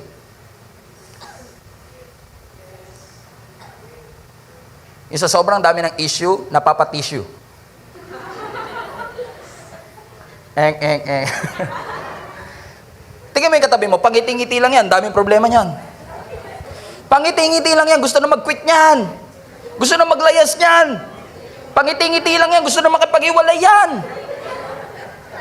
Lahat ng tao may and can you imagine yung 1.5 million na tao pagpapastoran ni Moises? Ang sabi ng Bible, lahat pumipila sa kanya. Araw-araw. Sabihin na lang, hindi naman lahat may problema, pastor. Totoo naman. Sabihin na natin 10%. Ano 10% ng 1.5 million? 150,000. Can you imagine? 150,000. O, wag na nga natin 150,000. Gawin na lang natin 1%. 15,000 people nakapila sa iyo araw-araw. Kayo na nga lang mga kapatid. Pag nagpapayo kayo isa-isa, baka si Carlota lang, ubos na yung oras eh. Kasi may mga tao, pag kinausap mo, sila lang salita na salita, ubos buong araw. Sa dami ng issues. Lahat ng issue nilalapit nila kay Moses, magkaaway kami, ano bang gagawin dito? May problema kami sa lupa, paano namin paghahatian? Lahat ng issue sila, nilalapit nila na kaya kawawa mga pastor, biktima ng karahasan. Si Moses, na-imagine ko, kawawa. Pagod na pagod. 15,000 nakapila, araw-araw. Minsan may lumapit sa akin, pastor, nagtataka ako sa mga doktor. Tinapik-tapik lang ako ng konti dito, 500 siningil sa akin. Konti-tapik lang yun, 500. Sabi ko sa kanya, bago naman niya malaman ko sa katatapikin, nag-aral na ilang taon yan. Pastor, ba't niya yung mga abogado? Nagpapayo lang ako ng konti, 800. Wala pa isang oras. Bago naman malaman ng abogado ipapayo sa'yo, ilang taon siya nag-aral? Yung pastor, pwede mag-share ng problem? Pwede magpa-counsel? Hindi isang oras to. Isang araw. Isang tao, isang araw. Uubusin mula umaga, pastor, kasi ganito. Si asawa ko kasi, responsable kasi siya. Pinapabayaan niya mga anak ko. Si pastor naman, walang problema si pastor, nagkaroon tuloy ng problema. Kitingin yung mga pastor, karamihan, haggard. Joke lang. Please, erase. Joke lang. I didn't mean, joke. Kawawa eh. Biktima ng karahasan. Natapos, inubos buong araw, isang tao. Pagkatapos, thank you, pastor. Uutangan pa pagkatapos yun. Pastor. Imagine niyo si Moises, 15,000 na mga tao, mga kapatid. Lahat lumalapit sa kanila. And then, dumating yung kanyang father-in-law, si Jethro. Pagdating ng father-in-law niya, nakita niya, alam niyo, na-imagine ko, may sistema na sila sa pila, may stab na sila dyan, number 5 ka, number 6 ka. Pwede po ba magpa-counsel kay Moises? ito, number mo. 3 months pa. 3 months pa, mahaba pila eh. Sa sobrang dami. Pero mo nakapila ka 3 months. Bawal ka pa umalis, sisingitan ka. Sa dami ng tao nung nakita ng father-in-law ni Jethro, sabi niya, look at this, Exodus. This is not good. Sabi niya, nako, hindi maganda yung ginagawa mo. This is not good. You're going to wear yourself out. And I love this part. And the people too. Sa Tagalog, hindi maganda yan. Pinapagod mo ang sarili mo, pati tao pagod. This job is too heavy a burden for you to handle all by yourself. You cannot do it alone. It's not good. Masyadong mabigat yung problema mo para sa sarilinin mo. Ang lungkot mo, mag-dim light ka pa. Patugtog ka pa ng Moira. Talagang lalong ang lulungkot.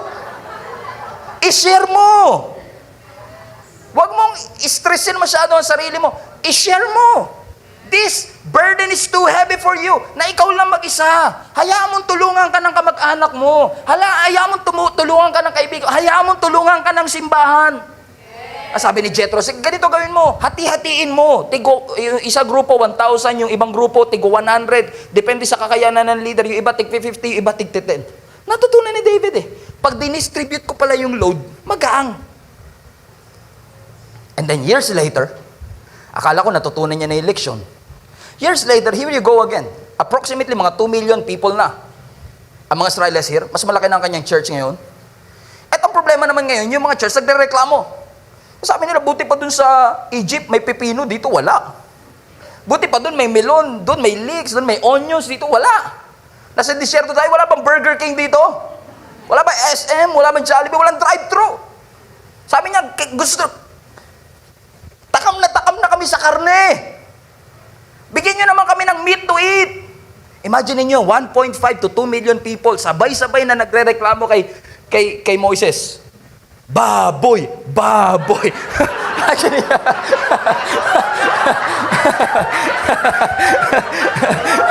I'm trying my best. Imagine niyo. Pork steak, pork steak. Imagine niyo, nag-rally. Si Moises kawawa, lahat naririnig niya. Alam mo, sa sobrang daming complaints, naburyo na rin si Moises. Bumaling siya sa Diyos. Doon niya binuhos ang kanyang frustration. Tignan niyo yung diary niya. Ito nakasulat sa diary niya. Sabi niya sa Numbers 11, I cannot carry all these people by myself, Lord. Suwan ako. I cannot do it. This load is far too heavy. Now, Lord, if this is how you intend to treat me, kung ganito mo ako tatratuhin at papahirapan, patayin mo na lang ako. Binabasa ko nga to, ingat-ingat ka, Diyos yung kausap mo. Pwede ka talagang patayin yan. Sabi niya, sobrang frustration niya, patayin mo na lang ako. Just kill me instead. This is not good. Do me a favor, sabi niya, and spare me. May kilala ba kayong, may kaibigan ba kayong ganito? Na ang dali-dali lang sabihin sa kanila, patayin na lang ako ng Diyos. Mamatay na ako, patayin. Gusto ko lang patayin yung sarili ko. You cannot do it alone. Why are you bearing it alone? You don't have to bear it alone. Share it. Ikaw iyak ka na iyak, I cannot do it. Hindi naman kailangan kasi ikaw lang mag-isa. Ba't mo sinusolo? Kasi yung mga link up greeter, ayaw mag-link up eh. Yung mga volunteers, gusto PM lang sila, ayaw mag-AM service eh. Kaway-kaway sa volunteer. Kaya tuloy yung mga leader nyo, nagre-reklamo, ayoko na, pastor, quit na ako dito. Patayin na lang ako.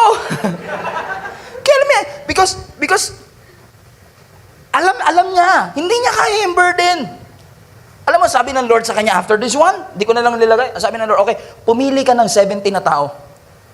Gawin mong elders, i-distribute mo lahat ng load. Kasi sabi niya kay Moises, you don't need to carry all these things alone. So he distributed the job to 70 people, and the job is easier. Why? He shared the load. God wants you to share your stress. Share your problems to others. You don't have to carry it alone. Magpatulong ka. Kasi gusto na, nagmamalasakit ang Diyos sa'yo. Gusto niya, third point, gusto niya magpahinga ka. He wants you to rest.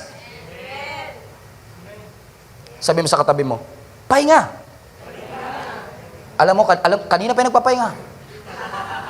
God wants you to rest. Alam mo, listen to me. Isa sa pinaka-effective na patibong ni Satan is a snare of burnout. People, when I was talking about tiredness, pag sinabi kong pagod, ito yung pagod na hindi nasusolusyonan ng tulog. Kasi pwedeng natutulog ka ng 9 hours, pero pagising mo, pagod ka pa rin. May nakakaranas ba sa inyo ng ganito? This is like 10 oras tulog mo, pero latang ka pa rin. 10 oras, pero hindi ka pa rin ngumingiti. Nasa church, pero hindi pa rin ngumingiti. Why? You are so tired. You need to slow down and rest. Ang Diyos nga nagpahinga on the 7th day. By the way, Diyos siya. He doesn't have to rest. Diyos siya. Hindi niya kailangan ng pahinga. But He is showing us a principle that God wants you to rest. Para hindi magigising ka na lang sa isang araw, wala ka ng passion. Magigising ka na lang sa isang araw, ayaw mo na magsimba. Magigising ka na lang isang araw, ayaw mo na pumasok sa trabaho, ayaw mo na pumasok sa school. Wala na yung passion, wala na yung drive. And even worse, lumalayo ka sa Diyos. The very same presence na alam mo makakatulong at magbibigay sa iyo ng rest is the very same presence na nilalayuan natin. Because we feel like I'm burnt out. Sabi natin, ba't ka burn out? Ang daming trabaho eh. One thing I realize, lahat ng nababurn out tayo hindi sa dami ng trabaho.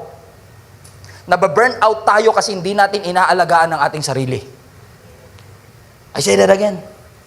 Kaya ang tao nababurn out, hindi dahil sa dami ng trabaho. Nababurn out tayo because we don't want to take care of ourselves. Lagi nating sinasagad.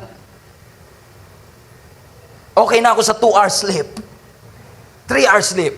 Now, I have to admit, ako kapag nagpapahinga, I really feel guilty. Every time. I don't know why. I always push myself. Pardon. Repeat. I always push myself to the edge. At alam mo, kapag lagi kang nasa edge, madali ka itutulak. Pag lagi kang nasa edge, madali ka lang itulak. Madali ka lang i-deceive ng kaaway. Kaya nga sabi ni Lord, come to me. All of you who are heavy laden, all of you na pagod. Kaya sa church, pag may nakakatulog, bayaan nyo lang. Bigyan nyo ng kumot. Kawawa naman eh. Pagod na pagod.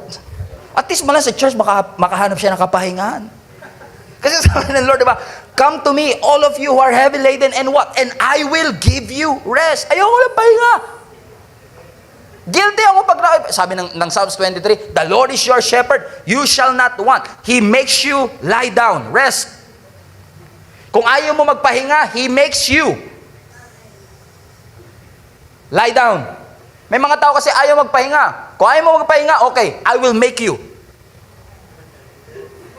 Alam mo yung tatay ko, minsan nababanggit niya, pag nauospital lang ako nakakapagpahinga eh. Kasi sabi ko nga sa kanya, if you don't want to rest, God will make you rest. He will force you. He will make you lie down. Kasi ang dami-dami nating battle sa buhay. Buti nga, bakasyon bukas eh.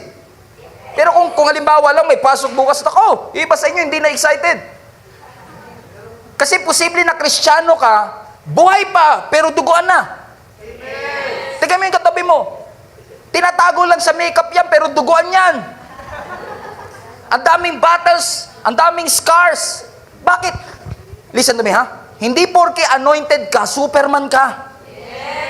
Hindi porke tinawag ka ng Diyos, tingnan mo yung katabi mo, may bangs ba siya?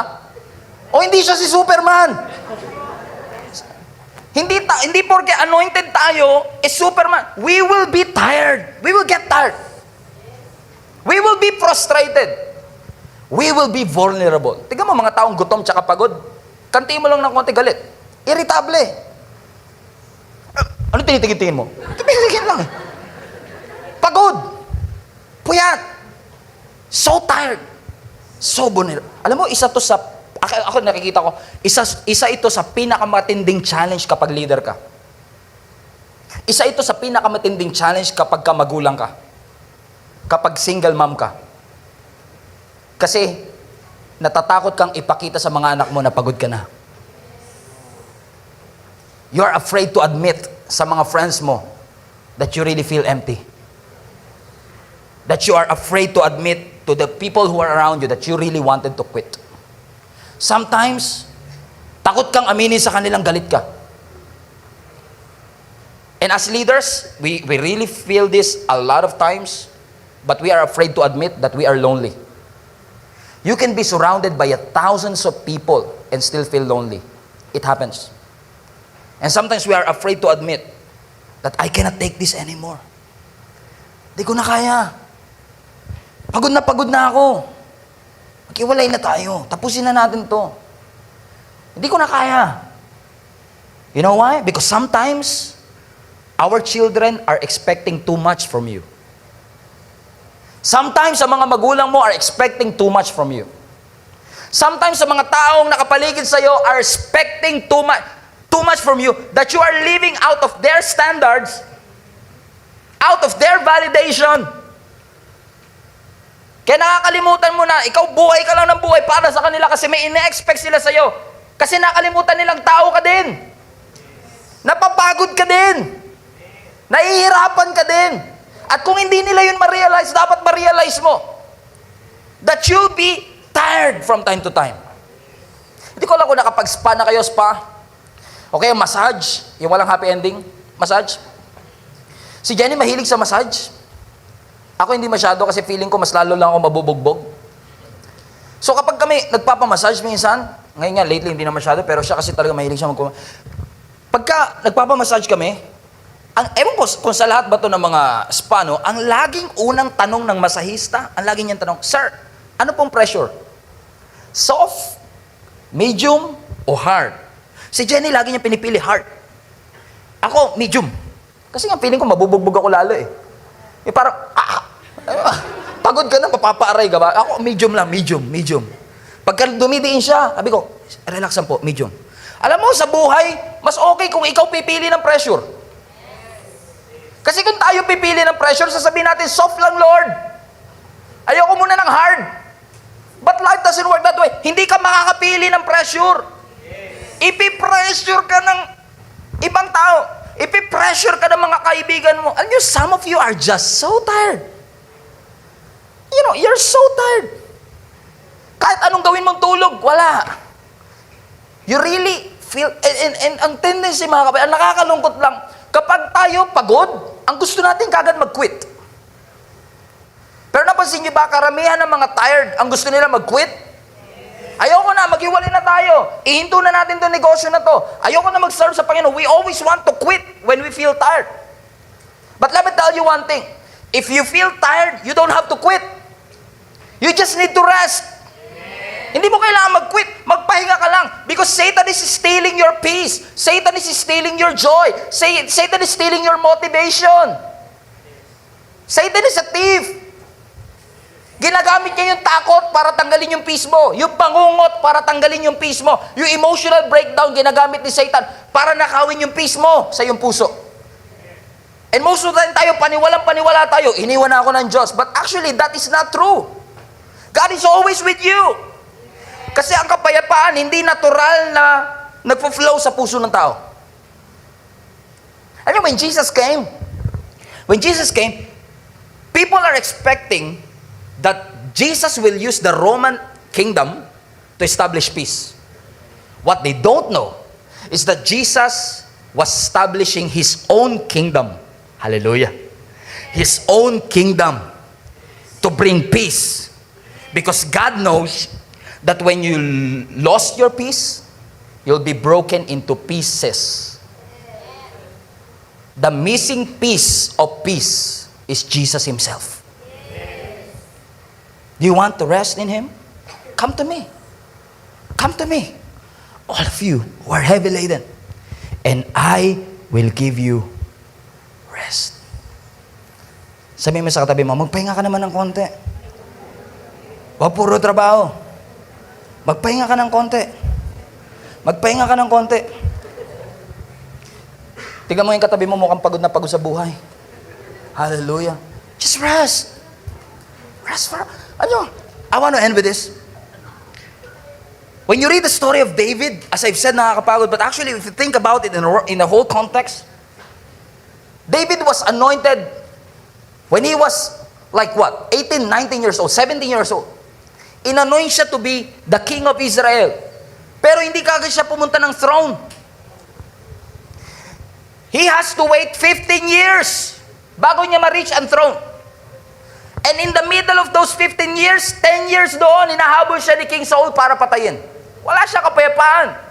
Ang tulog niya laging kulang. He's just so tired of running for his life. And you know what? Akala natin, tapos na yung kanyang paghihirap doon.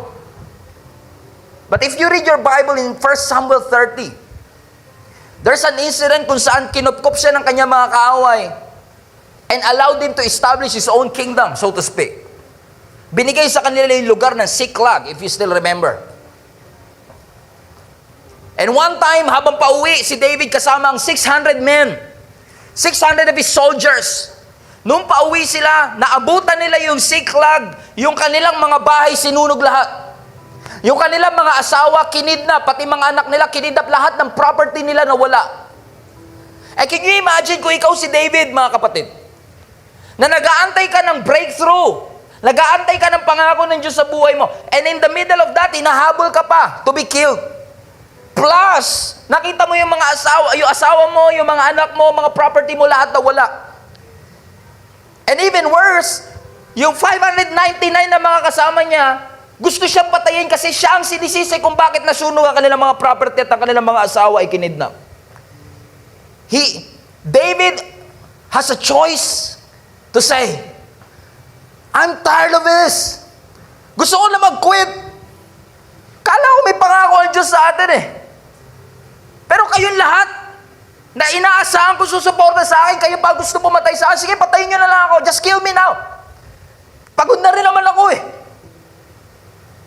He has every reason to quit that day. But you know what? He did something that we've never done in our life. You know what is that? Ang sabi ng 1 Samuel 30, David encouraged himself. Whew! Kung hindi ako kayang suportahan ng 599 na soldier ko, I can encourage myself. Kung hindi ako kayang i-encourage, i-motivate, they don't want to influence me to become a better person, well, I can encourage myself. Ayaw niyo ako suportahan, I can encourage myself. If things are not going well in my life, I can encourage myself. You know what happened? It pays off. Kasi nung in-encourage siya ang kanyang sarili, nagkaroon siya ng fire from within, na-convince siya yung 599, nalusubin ang kanilang mga kaaway, and that's what they did. Lumusob sila sa kanilang kaaway at lahat ng kanilang property, lahat ng kanilang asawa, lahat ng kanilang anak, lahat yun nabawi nila. That very same day. Because they don't quit. And the twist of the story is actually even good. Kasi ang sabi ng maraming Bible scholars, 2 days after nung nangyari sa Siklag, 2 days after nang nangyari sa Siklag, si Saul na hari namatay at na-inherit ni David ang pagiging hari. Just 2 days after ng Siklag incident. What does it mean? It means na kung nag-quit si David that day, hindi niya makikita ang fulfillment ng pangako ng Diyos sa kanya. Hindi niya mai-experience maging hari kung nag-quit siya that day. Let me encourage you mga kapatid. Let me be here and spoke to your life and said, huwag kang magkukwit. This is not a great time for you to quit because you are closer than you think you are. You might be 2 days away from that breakthrough. You might be 2 days away from that miracle. You might be 2 days away sa financial breakthrough. Not now. Huwag mong i-give up ang iyong faith. Huwag mong i-give up ang iyong pagtitiwala sa Panginoon Diyos kasi God will reward your faith. God will reward your confidence in Him. Hebrews 10:35. Do not throw away this confident trust in the Lord. Why? Because remember, the great reward it brings to you. Listen, you could be so close. Alam ko masakit na, but it's an evidence. It's a proof that you are this close. And just like David, buti hindi siya nag-quit. Kasi after 2 days, after all that he has been through, after 15 years of waiting, after 10 years, na pagtakbo, running for his life, after the Siklag incident, after all that he has been through, he can now say, I'm still standing. Woo! Hallelujah! Alam mo mga kapatid, I don't know what you've been through sa 2018, and I don't know what you've been through sa first quarter ng 2019. But if you don't throw away your trust, if you don't throw away your confidence in Him, one day you will say, Lord, thank you. I can still stand. I'm still standing. Na kahit na anong atake ni Satan, kahit anong pambubugbog niya sa akin, after all that I have been through, I'm still standing. Parang si Paul, masasabi natin, I have fought the good fight.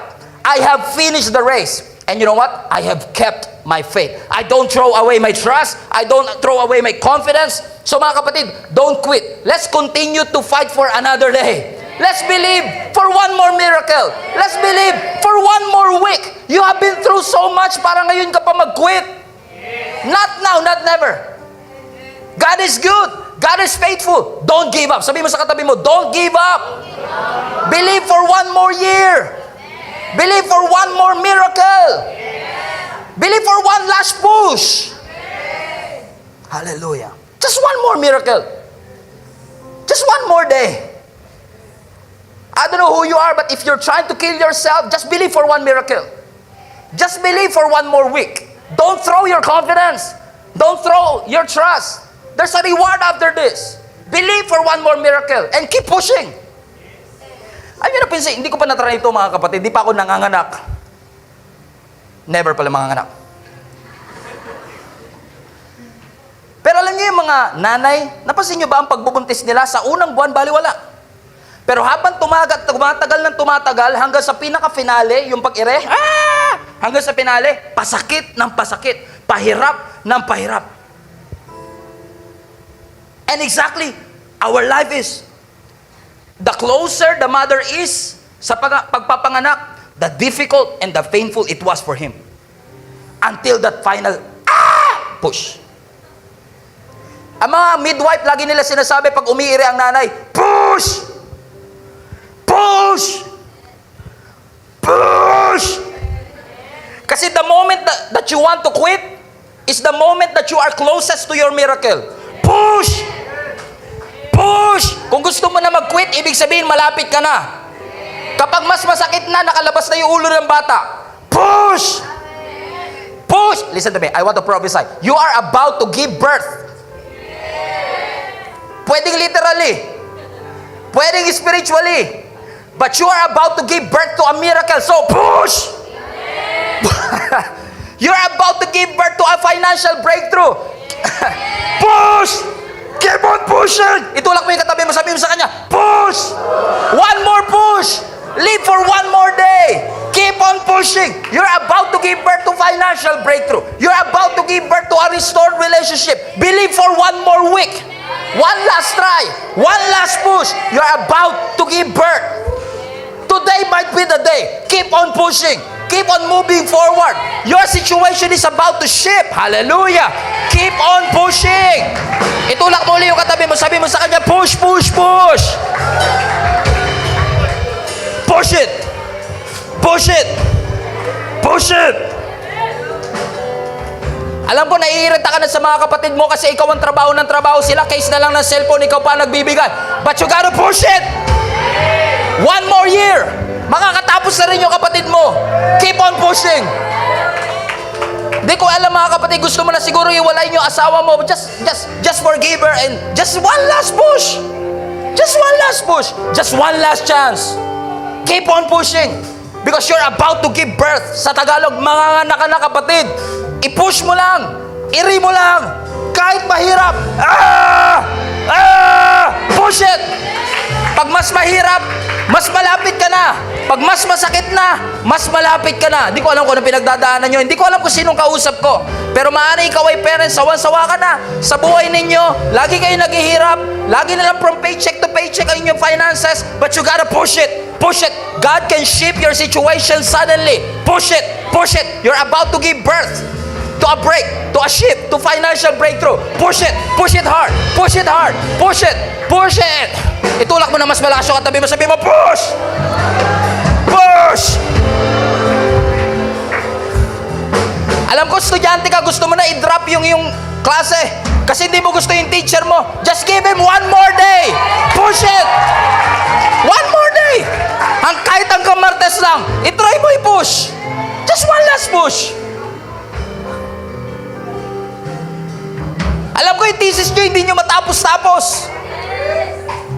Just give it a chance. Just one more try. Just push it. Push it. And admit it. Wow. You know what? Pastor, I'm just tired. Pagod ako pero hindi ako susuko. Pagod ako pero hindi ako hihinto. Napapagod ako, nasasaktan ako, pero I will keep on pushing because I know that I am about to give birth to something that I've never seen before, that God will open up doors that I've never imagined will be open for me, that God will bring me to places that I've never been. So push it, push it, push it, push it, push! Can we stand to our feet mga kapatid and push as